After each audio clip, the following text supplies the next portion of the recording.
Hello everyone, मातृभाषा channel में आपका स्वागत है। मैं बबीता डिमरी। जैसा कि आप सभी लोग जानते हैं कि हम लोग उत्तराखंड एलटी हिंदी विषय की तैयारी शुरू कर चुके हैं, जिसमें कि हमने पहला अपना टॉपिक जो लिया है वो लिया जनपदीय भाषा और साहित्य। इस पे हम पहले दो भाग बना चुके हैं। पहले भाग में हमने जनपदीय भाषा के परिचय से आपको अवगत कराया था और दूसरे भाग में हमने कुमाऊं भाषा के वर्गीकरण से आपको परिचित करवाया था। आज हम इससे आगे शुरू करेंगे गढ़वाली भाषा की उत्पत्ति और उसके वर्गीकरण के विषय में। तो आइए चर्चा करते हैं। पिछली वीडियो में हमने जनपदीय भाषाओं के वर्गीकरण में आपने देखा था कि हमने तीन भाग बताए थे, पूर्वी पहाड़ी, मध्य पहाड़ी और पश्चिमी पहाड़ी। इससे मध्य पहाड़ी को ही हमने मध्य हिमालय के नाम से भी जाना था और मध्य हिमालय के अंतर्गत और मध्य पहाड़ी के अंतर्गत आने वाली दो बोलियां प्रमुख थी, जो कि पहली कुमाऊनी और दूसरी थी गढ़वाली। कुमाऊनी भाषा के वर्गीकरण को हमने विस्तृत रूप से चर्चा की थी और उसके बारे में आपको अच्छे से बता दिया था। आज हम इसके दूसरे भाग यानी गढ़वाली भाषा के जो वर्गीकरण के विषय में क्या क्या चर्चा है और क्या क्या इसकी उत्पत्ति के विषय में मतभेद है, उस पर चर्चा करेंगे। तो सबसे पहले जानते हैं उत्पत्ति के विषय में मत, यानी गढ़वाली भाषा की जो उत्पत्ति है उसके विषय में कितने मत प्रचलित हैं। देखिए, इसमें जो पहला मत है वो है खस और दर्द से गढ़वाली की उत्पत्ति हुई है। एक मत मानता है कि जो गढ़वाली बोली है उसकी उत्पत्ति किससे हुई है, खस और दर्द गढ़वाली भाषा की जो उत्पत्ति इन दो से हुई है, खस और दर्द से। दूसरा मत मानता है कि जो गढ़वाली की उत्पत्ति है वो सौर सैनी अपभ्रंश से हुई है। दूसरा मत क्या मानता है कि जो गढ़वाली की उत्पत्ति है वो सौर सैनी अपभ्रंश से हुई है। और तीसरे मत में हमने मैक्स मुलर की एक डेफिनेशन को देखना है, एक परिभाषा है मैक्स मुलर की जो बताती है कि गढ़वाली प्राकृतिक भाषा का एक रूप है।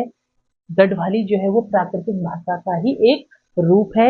ये जो वर्णन है उनकी एक बुक है जिसका नाम है साइंस ऑफ लैंग्वेज, उसमें इसका वर्णन मिलता है कि गढ़वाली प्राकृतिक भाषा का एक रूप है। तो ये थे किसके गढ़वाली भाषा की उत्पत्ति के विषय में विभिन्न मत। अब आगे जानते हैं कि इसका वर्गीकरण किस आधार पर किया गया है। डॉक्टर गियर्सन ने गढ़वाली को 8 भागों में विभाजित किया है और उसको क्षेत्रों में वर्गीकृत किया है।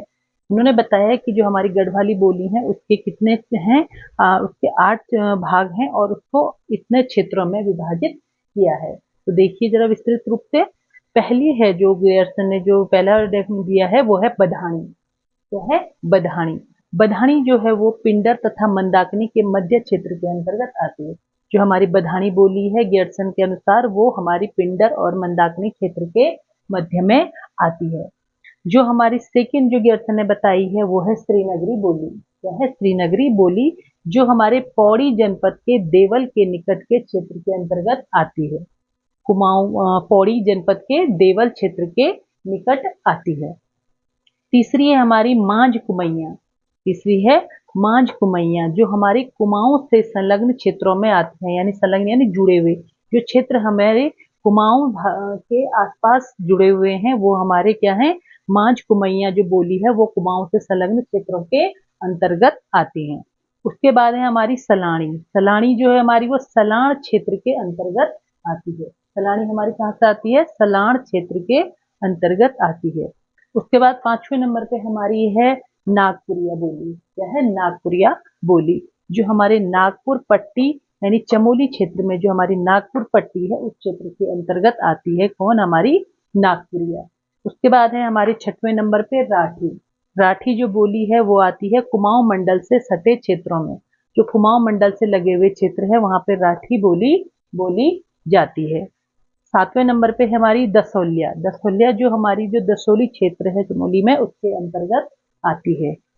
लास्ट है हमारी 8वीं गंगपरिया। गंगपरिया जो हमारी टिहरी गढ़वाल वाले क्षेत्रों में बोली जाती है। तो ये वर्गीकरण किसने दिया, ये वर्गीकरण दिया गियर्सन ने। कितने भागों में बांटा है, 8 भागों में बांटा है और उसके क्षेत्रों के आधार पर उसका वर्गीकरण किया है। तो जो हमारे 8 क्षेत्र हैं, एक 8 जो बोलियां हैं वो देख लीजिए एक बार और हमें इन्हें रिपीट कर देते हैं। बधानी, श्रीनगरी, मांझ कुमैया, सलाणी, नागपुरिया, राठी, दसोलिया और गंगपरिया। और उनसे संबंधित ये क्या है, क्षेत्र हैं।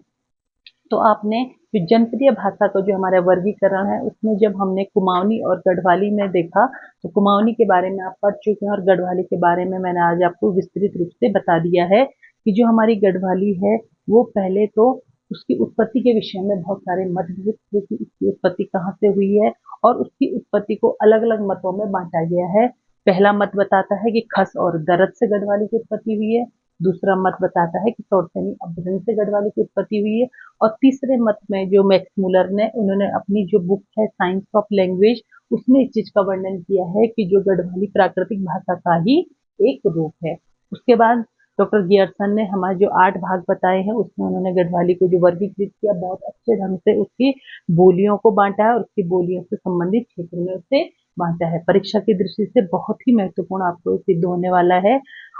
उम्मीद करती हूँ कि आपको बहुत अच्छे से समझ में आ गया होगा। अगली वीडियो में हम इससे आगे इसी टॉपिक पे चर्चा करेंगे जो हमारा जनपदीय भाषा और साहित्य है। धन्यवाद।